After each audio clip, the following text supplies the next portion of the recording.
بسم اللہ الرحمن الرحیم۔ السلام علیکم، کیسے پیارے بچے؟ امید کرتی ہوں خیریت سے ہوگے۔ 7ویں جماعت کے نردبان اردو ہے اور آج ہم لکھنے والے ہیں ایک مضمون، اور مضمون کا جو عنوان ہے وہ آپ کے سامنے ہے، میرے پسندیدہ استاد۔ تو میں نے جو مضمون لکھا ہے وہ میری پسندیدہ استانی پر لکھا ہے۔ آپ وہی ساری چیزیں مذکر میں تبدیل کر کے بھی لکھ سکتے ہیں، ٹھیک ہے؟ یہاں پر چند اشارات آپ کو دیے گئے ہیں، سب سے پہلے ہم اس کو دیکھ لیتے ہیں، اس کے بعد پھر ہم اپنا مضمون شروع کریں گے۔ عمر، قد، وضاقتہ۔ وضاقتہ کا مطلب ہوتا ہے فزیکل اپیئرنس، دکھنے میں وہ کیسے لگتے ہیں، ٹھیک ہے؟ کہ کس طرح کا جو ہے وہ جسامت ہے، لباس کیسا ہوتا ہے، یہ ساری وضاقتہ کے اندر آتا ہے، ٹھیک ہے؟ اچھا، تعلیمی قابلیت، ان کی کوالیفیکیشن کتنی ہے، کہاں تک پڑھا ہوا ہے، کیا انہوں نے ڈگری حاصل کی ہوئی ہے، وہ اس میں آتا ہے۔ پھر مخصوص مضامین میں مہارت۔ مخصوص مضامین کا مطلب اردو میں، انگریزی میں، ریاضی میں، کس میں انہوں نے مہارت حاصل کی ہوئی ہے، کس میں ان کی کوالیفیکیشن ہے۔ فرض شناسی۔ فرض شناسی کہتے ہیں اپنے فرض کو پہچاننا، ٹھیک ہے؟ اس کو آپ آسان لفظوں میں کہتے ہیں احساس ذمہ داری، کہ یعنی میرے اوپر جو کام فرض کیا گیا ہے، لازم کیا گیا ہے، کیا میں اس کو پوری دیانتداری سے کر رہی ہوں یا نہیں، ٹھیک ہے؟ اساتذہ ہوں یا کسی بھی اور آپ کا جو ہے وہ پروفیشن سے تعلق ہو، آپ کو فرض شناسی آپ کے لیے لازم ہے، کیونکہ اس کے متعلق ہم سے سوال ہونا ہے، ٹھیک ہے؟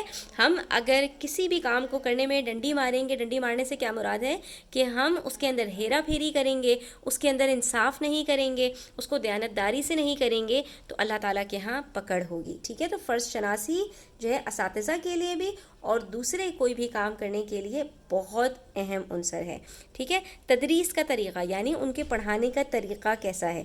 علم کا خزانہ، کہ علم بہت ان کے پاس معلومات کا خزانہ ہے۔ سادگی کا سبق، یعنی کہ بہت زیادہ بناؤ سنگھار یا بہت زیادہ زرق برق یا بہت زیادہ اعلیٰ اور نفیس جو ہے وہ لباس پہننا، تو ان سب چیزوں سے دور رہنے کو کہتے ہیں سادگی۔ سادگی کا مطلب یہ ہوتا ہے کہ آپ کا لباس صاف ستھرا ہو اور آپ جو ہے وہ خوشبو آپ نے لگائی ہوئی ہو ہلکی سی، ٹھیک ہے؟ اور آپ جو ہے وہ بہت زیادہ زرق برق کے لباس میں ملوث نہ ہو، ٹھیک ہے؟ آپ کا اوڑھنا پہننا سادہ ہو۔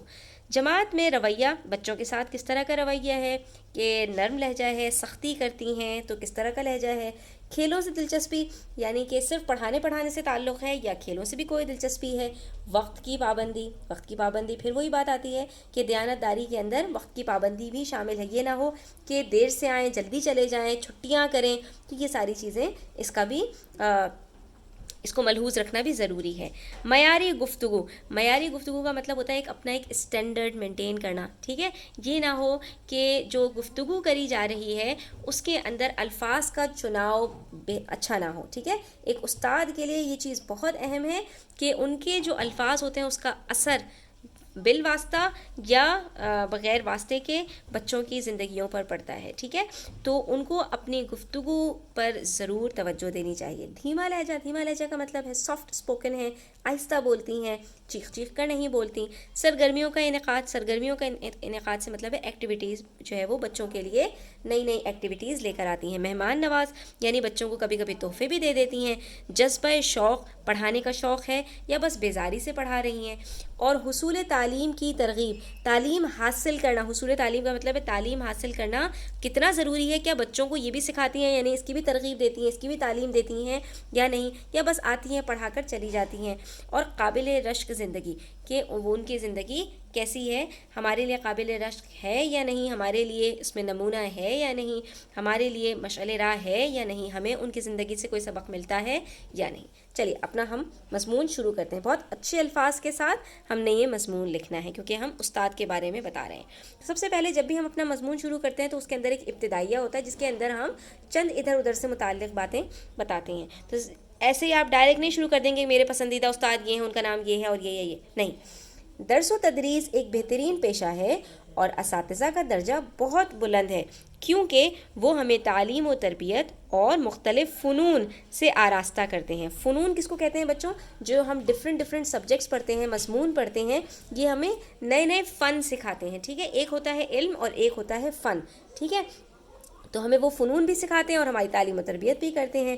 میرے اسکول میں بھی بہت سے اساتذہ ہیں اور وہ سبھی بہترین شخصیت کے مالک ہیں، مگر مس رخسانہ، اب یہاں پر آپ جن بھی استاد کے بارے میں بتانا چاہ رہے ہیں 2-3 جملوں کے بعد آپ ان کا نام لکھیے اور ان کے بارے میں گفتگو شروع کر دیجئے۔ مگر مس رخسانہ میری پسندیدہ استانی ہیں. ان کی عمر تقریباً 35 سال ہے، قد لمبا ہے اور دبلی پتلی سی ہیں. اب ہم نے ان کی عمر بھی بتا دی، وضع قطع. اب ہم ان کی تعلیمی قابلیت بتا دیتے ہیں. انہوں نے اردو میں ماسٹرز کیا ہے اور اردو کے مضمون میں کافی مہارت رکھتی ہیں. ٹھیک ہے، اب ہم ان کے بارے میں تفصیل سے گفتگو کریں گے. اس کے علاوہ ہم نے ان سے ہی احساس ذمہ داری، فرض شناسی اور خودداری جیسے زندگی کے اہم اسباق سیکھیں. بچوں، صرف سبق یہ نہیں ہوتا جو آپ کتابوں میں پڑھتے ہیں. زندگی کے اہم سبق تو وہ ہوتے ہیں کہ جو ہمیں زندگی گزارنے کے لیے کام آتے ہیں. ٹھیک ہے، تو یہ وہ اسباق ہیں جو ہمیں کتابوں میں نہیں ملتے، جو ہمیں لوگوں کے رویوں سے، ارد گرد کے ماحول سے سیکھنے کو ملتے ہیں. ان کے تدریس کا طریقہ کافی منفرد اور دلچسپ ہے، کافی یونیک ہے، کافی اسپیشل ہے، لیکن کافی دلچسپ بھی ہے، انٹرسٹنگ بھی ہے. یعنی بورنگ نہیں پڑھاتی بلکہ بہت اچھے طریقے سے پڑھاتی ہیں کہ جس سے ہمیں دلچسپی پیدا ہوتی ہے، پڑھنے میں ہمیں مزہ آتا ہے. مزید یہ کہ وہ ایک علم کا خزانہ ہیں. انبیاء کرام اور صحابہ کرام کے قصص سے بھی ہمیں روشناس کراتی ہیں. ٹھیک ہے، تو قصص کہتے ہیں قصوں کو، یعنی ان کے جو واقعات ہیں. روشناس کرانا، کسی چیز کا اجاگر کرنا، کسی چیز کو آپ کو بتانا. اس کے علاوہ وہ اپنا ایک معیار برقرار رکھتی ہیں. کیا معیار ہے ان کا؟ نہ حد سے زیادہ فاصلہ، نہ حد سے زیادہ بے تکلفی. فاصلے کا کیا مطلب ہے؟ نہ بچوں سے بہت زیادہ جو ہے وہ ڈسٹینس مینٹین کرتی ہیں کہ بچوں سے بات ہی نہیں کر رہی ہیں سیدھے منہ، نہ ان کی کسی بات کا جواب دے رہی ہیں، اور نہ ہی ایسا ہے کہ بہت زیادہ بے تکلف ہیں کہ بچے ان کے ساتھ بدتمیزی کر جاتے ہیں. بلکہ انہوں نے اپنا ایک معیار برقرار رکھا ہے کہ بچوں کے ساتھ جتنا ڈسٹینس رکھنا چاہیے اتنا رکھتی ہیں اور باقی بچوں کے ساتھ بہت اچھے سے رہتی ہیں. ٹھیک ہے، ان کا رویہ بہت اچھا ہے. اس کے علاوہ معیاری گفتگو، دھیما لہجہ، وقت کی پابندی، مہمان نوازی ان کی اعلیٰ خصوصیات ہیں یا ان کی اعلیٰ صفات ہیں.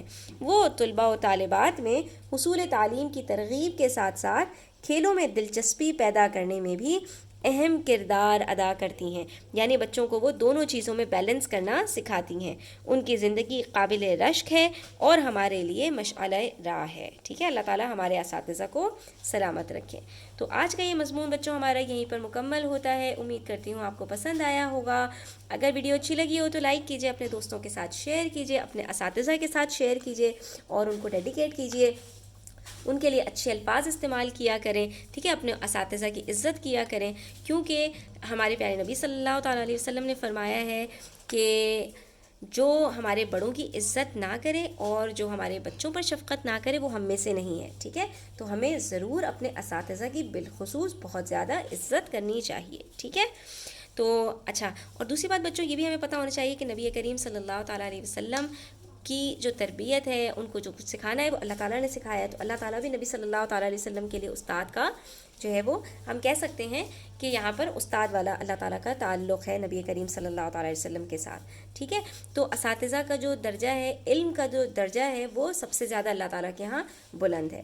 ٹھیک ہے، لیکن اس چیز کو بھی ہمیں یاد رکھنا چاہیے کہ کسی کے درجے کو ہم نے اتنا زیادہ بلند نہیں کر دینا جو اس کے درجے سے زیادہ ہو. ٹھیک ہے، تو اساتذہ کی ہمارے دل میں عزت، تکریم ہونی چاہیے، احترام ہونا چاہیے، لیکن ہمیں ان کو اسی درجے پر رکھنا چاہیے. ٹھیک ہے، تو آج کے لیے اتنا ہی. اپنا خیال رکھیے. چینل پر نئے ہیں تو سبسکرائب کرتے جائیے. اللہ حافظ.